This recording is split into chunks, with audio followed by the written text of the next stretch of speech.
Hello and welcome back to another episode of Sermon Braindump. My name is Scott Dalen. I am an ELCA pastor located in southwest Iowa. I do these videos every week as a way to move towards the sermon that I will be preaching which follows the Revised Common Lectionary, a tool used to break up the scripture lessons for a 3-year cycle for worship purposes. I've been absent now for a couple of weeks on vacation, but of course I am back now. I'm glad that you have followed me back again.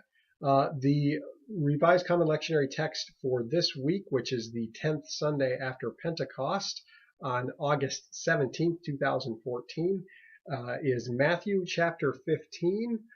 There is an optional portion of verses 10 through 20, and then the regular reading is verses 21 through 28. I will not be utilizing the extra optional reading this week. I've elected to forego that.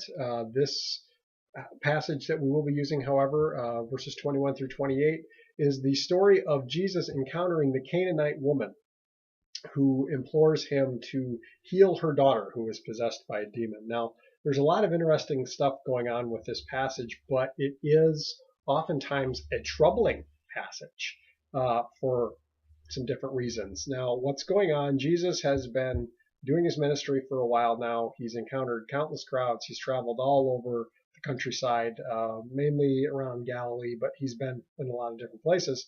And he goes to Tyre and Sidon, or the region around Tyre and Sidon is what it says. Now, Tyre and Sidon are two cities that are north of Galilee and Israel, kind of that area.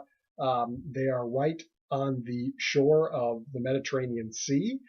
So they are both likely seaports, but they are definitely Gentile cities. They are not Jewish cities, though there is very likely a Jewish contingent within them, as was common throughout that area of the world at the time. But Jesus goes to this district, and when he's there, this Canaanite woman comes up to him and says, "My daughter is possessed by a demon. Lord, have mercy on me." It's interesting, first of all, that they call her a Canaanite woman.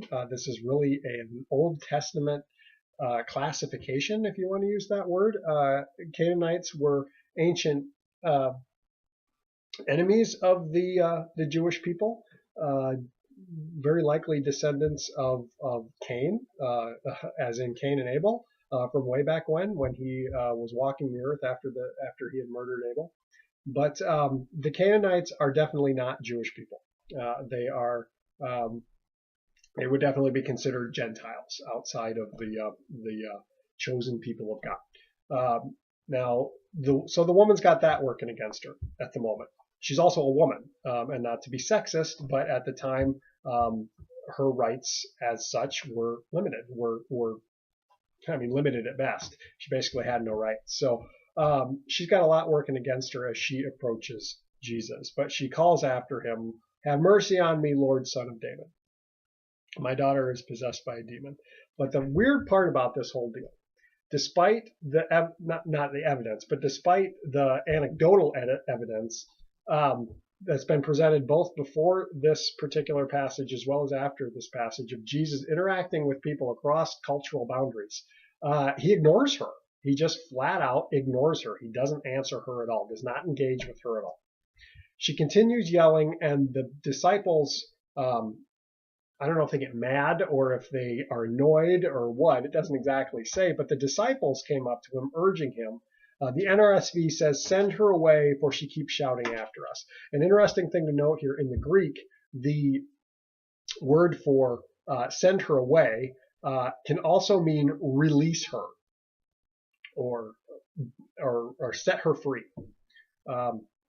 It's typically translated to send her away, and we get the sense that the disciples are annoyed by her constantly hounding after them, and so they're saying, "Lord, send her away."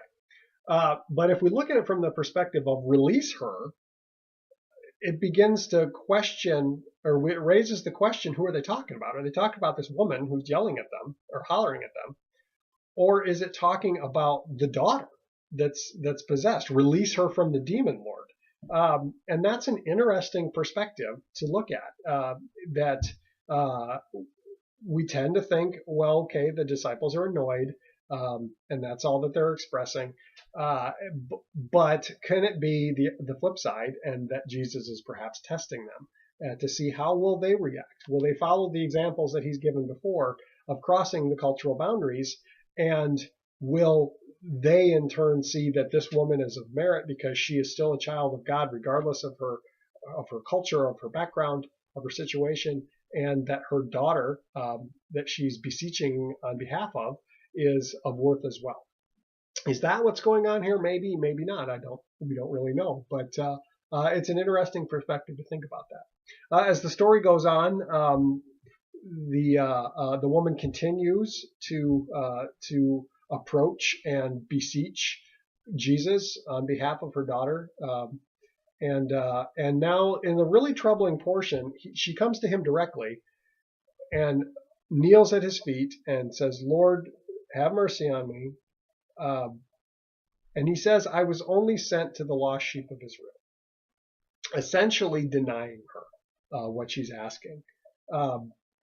And yet she comes again and says, "Lord, help me." And he tells her, it's not fair to take the food of the children and throw it to the dogs. Certain commentaries will say, oh, he's saying to the puppies, and maybe he's making it kind of humorous. But regardless, he says, you don't take what's given to the heirs and throw it out to the dogs. Essentially calling her a dog. She responds, though, she throws that right back in his face, which you got to give her props for her gumption. She says, "Yes, Lord, but even the dogs eat the crumbs that fall from their master's table." And then Jesus changes his tune, and oh, she has such great faith. "Woman, how great is your faith? Let it be done for you as you wish." And from that moment, her daughter was healed. The demon had left her. Now, for me, this is troubling. This is troubling from the standpoint of thinking, did the woman change Jesus' mind?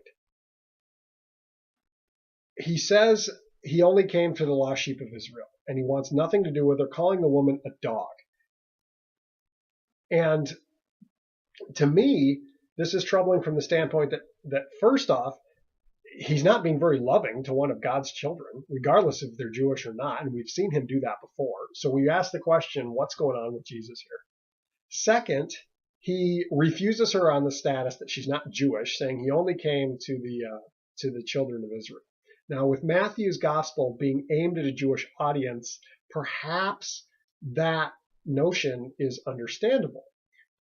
I've talked before in a previous podcast that Jesus' mission was the 12 disciples. Yes, he proclaimed to many, and others were converted because of him, but his mission was those 12 disciples, those 12 Jewish guys. And maybe this is a little evidence to that, because their mission then is to go out, and then later Paul, the apostle, his mission is to go to the Gentiles, but that's kind of getting ahead of us. So that just seems strange to me, that Jesus is denying her on the basis of her culture. Just seems to go against everything that we tend to think of with Jesus, of being loving of all, being accepting of all. But to think about the notion that, does she change his mind? Does she help Jesus learn something? Or does she point out the need for his mission, as he currently understands it, to move beyond, to move outside the box, if you will?